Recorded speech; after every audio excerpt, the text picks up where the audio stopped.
ओम नमः शिवाय। नमस्कार दोस्तों, स्वागत है आप सभी का आपके अपने यूट्यूब चैनल खुशहाल ज़िंदगी में। दोस्तों, नवरात्रि के 9वें यानी कि आखिरी दिन माता के 9वें स्वरूप की पूजा अर्चना की जाएगी। इस बार नवरात्रि की 9वीं तिथि 30 मार्च को पड़ रही है। तो 9वें दिन किस देवी की पूजा करनी है, पूजा विधि क्या होगी, इस दिन आपको खास में क्या करना है, माता को भोग किस चीज़ का इस दिन आपको लगाना चाहिए, इस तरह की सारी जानकारी आज के वीडियो में आपको प्राप्त हो जाएगी। दोस्तों, नवरात्रि के अंतिम दिन यानी कि 9वें दिन माता सिद्धिदात्री की पूजा होती है। आपने कलश स्थापना वाले दिन से लेकर अब तक जितनी भी पूजा पाठ और जो भी आपने माता का मंत्र जाप इत्यादि किया, उसकी पूर्णता का दिन है आज का यानी कि 9वीं तिथि का।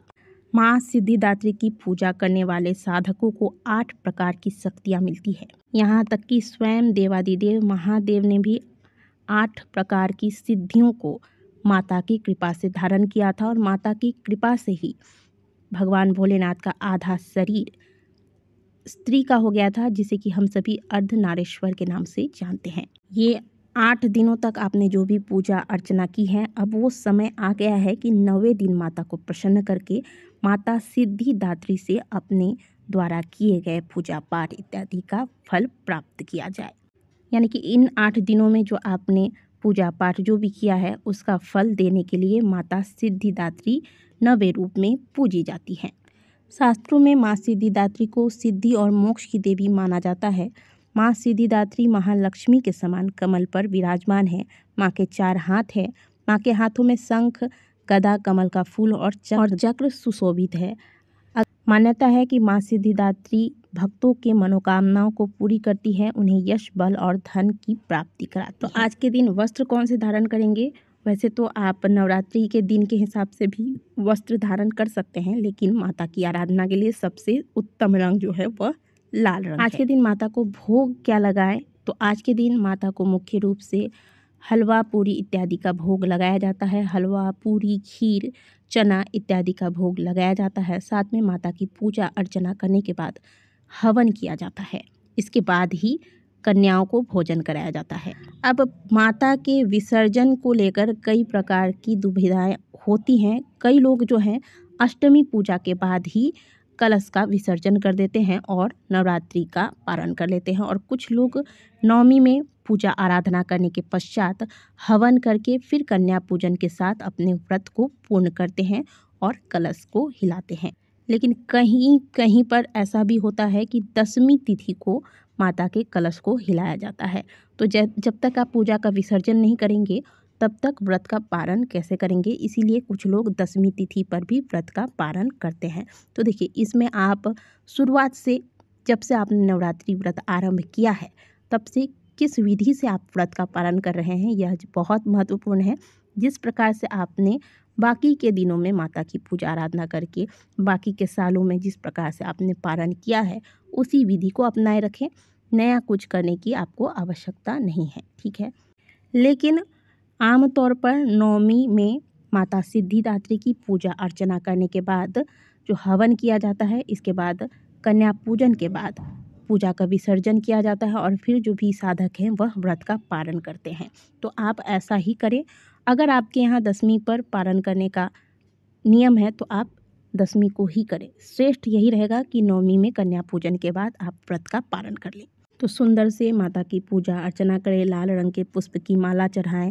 आज के दिन 9वीं तिथि पर माता को सुहाग की वस्तुएं भी बहुत से लोग अर्पित करते हैं। खोइछा भरा जाता है, जिसमें 9 जगह पर चावल, 9 पान, सुपारी, बतासा इत्यादि रख के, सुहाग की वस्तुएं रख के माता को खोइछा भरा जाता है। तो आपके यहाँ अगर ऐसा किया जाता है तो ये भी कर लीजिएगा।